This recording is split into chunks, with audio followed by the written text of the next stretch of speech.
I did lick it as well. Some of the birds I muffed up. Right, we are recording now. Okay, some of the girls that I've been romantically involved in. Don't move from where you are. Don't move from where you are. This is Coogan Cassius for the Cassius and Helder show. Where I'm not even going to tell people where we are. This is Barry Jones, formerly of BoxNation. Barry, can you just tell us about what you have actually got in your right hand? Well, the problem, you people in England are just too flash. Someone's only left behind a lovely stick that I could use for anything, and a slipper or a sandal or something. So, on my travels, I'll find a right foot, and I'm quids in. So we'll be laughing then. Yeah? You don't know where that's been, who that's been into. What is going on? There you go. Your shit's falling apart. Oh, hang on. So I got two things to say. First, that's a hanger, and second, that's all greasy. Can I put this down though? Yeah, you can. Anyway, serious, all joking aside, how are you, mate? So people don't know, we've actually paid to have this backdrop that's behind you currently. No expenses paid, no expenses spared. That's what I'm trying to say.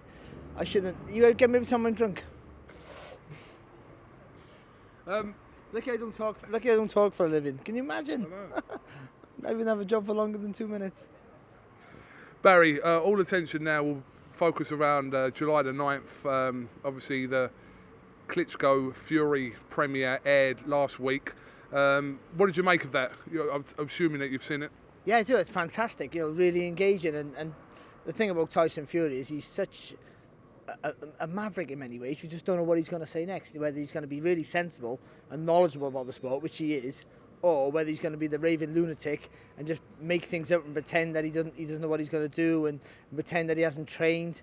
And, he's value for money, he really is, and he'll sell this fight on his own, which he's probably doing. And Klitschko will be his normal self, very professional, very courteous, and go about things the way he always gone about, with a lot of respect for his fellow boxer. And Tyson will constantly get under his skin, and I think that's the factor that lost Klitschko the first fight. And I think for me, that's, before you ask the question, I think that's how Klitschko's Fury's going to win the second fight. I mean, listening to Fury talking that face to face, it kind of gives the idea that he's putting it into simplistic terms that, to him, this is a boxing match. If he wins, he wins. If he loses, he loses. Either way, he's not bothered. That's the vibe you've been getting off Fury, or we've been getting off Fury for the last sort of 2 months. Yeah, I don't believe that for a minute. He might say different still, but this is his life. And any boxer, you wouldn't do this mad sport if you didn't love it. You couldn't be successful at something this dangerous if you didn't love it, and that's the truth. And so this means everything to him. Being a champion of the world is an achievement and an ambition and an aspiration for any boxer, and he's achieved that. He's not going to want to give that up. In the same breath, he's also been talking about, or Peter, his uncle, his trainer, has been talking about he could be dominant for the next 10, 12 years. So there's just two different stories there and then. I just think Tyson just says what he feels like saying at the time, what he thinks might get people double guessing. And he's hoping that Klitschko's going to think he's not training right. We've seen the first press conference in Manchester where Tyson took his top off and he pushed. He wore trousers which were too tight for him, pushed his stomach out, made him look as fat as he possibly could, and he probably wasn't in the best of shape. And Tyson's never cut up because he's athletic and he doesn't need to be cut up. He needs to be mobile to move. So he's never going to be that six-pack, Anthony Joshua type physique. He doesn't need that. That's built for power. He's built for speed and agility. So he plays psychological games which I'm surprised work for someone like Klitschko, who's been around and seen almost everything. I'm surprised that it had the effect in the first fight, which it clearly did. And I think some fighters just got your number. Some fighters are just your bogeyman. You can't beat them. And I think, for me, Tyson Fury is Klitschko's bogeyman. We've seen a lot of controversial moments and talking points since the whole Klitschko-Fury saga begun, more so after the fight. Are we to sort of expect something possibly to happen around the time of the fight in keeping with what's going on?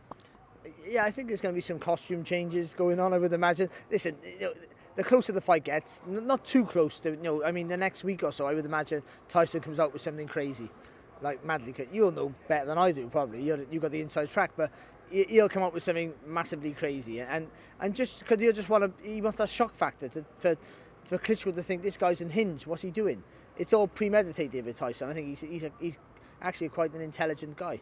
I'm not saying he's academically intelligent, I don't know about that, but I mean actually, you know, the way they think things out to mess with the guy, you know, he does his training, he gets it right. And listen, Muhammad Ali was the master of it. I'm not comparing Tyson to Muhammad Ali, but he was the master of it back in the 60s and the 70s about, you know, making out he was a party boy, you know, always joking, laughing, and people think he can't be training, but he was the most diligent trainer you would find. And I think Tyson, you know, with Peter at the helm, is similar in that ilk. He trains, you know, diligently. He gets the training right. You know, he gets as fit as he can be for the style and the plan that he needs to box, which is to be mobile, agile, and throw lots of punches, which he did in the first fight, which he'll do in this second fight. And I just unless Klitschko does something totally different to the first fight.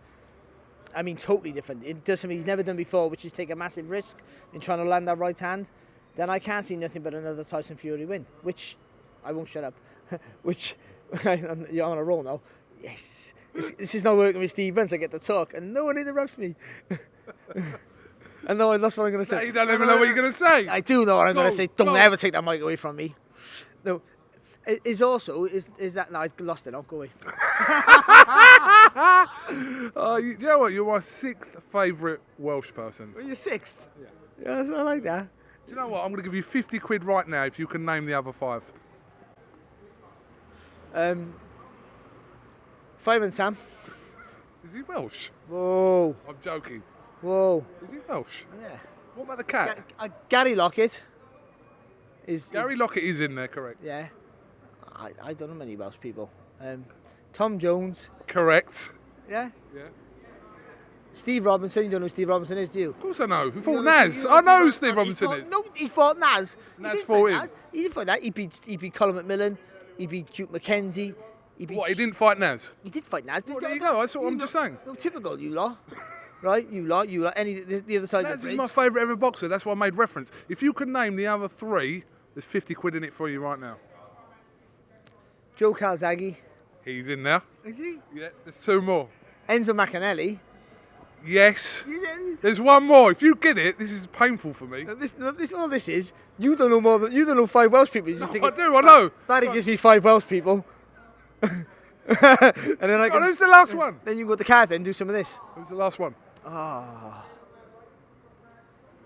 Colin Jones. Who? You say you don't know who Colin Jones is, do you? Well, Colin Jones. The Colin Jones, the best, one of the best fighters that Britain's ever produced. Maybe the best fight never to win a world title, by the way. Everyone says Harold Graham. Colin Jones, my idol. Colin Jones. He's from Swansea area, we'll let that slide. I was going for Catherine Zeta-Jones. Oh, you serious? Catherine Zeta-Jones. I'll tell you a story. Yeah, okay, yeah. So you just failed on the Coogan Cassius top 6 Welsh people challenge. Unfortunately, Barry Jones. So you go home with a microphone in your face. It's just like working with Bunty again. This is horrible. This is torture. It's unbelievable. Let's talk about myself now. I'm trying to get more work, like places, right? Like that. I've lost mine now because there's a girl there with Ali any clothes on. Oh yeah, you right? Oh yeah, my name's Barry. Yeah. Barry Jones, thank you very much for talking to the Cassius and Errol here on BoxNation, the channel of champions. And you are yourself a champion. When's this going out? Today. Oh, wicked. No, next week. Oh, is it? Oh, well, I hope you enjoyed Lomachenko and Martinez. I'm trying to say tune in to Lomachenko Martinez. Next week. Next week. Yeah. So, yeah, July the 9th.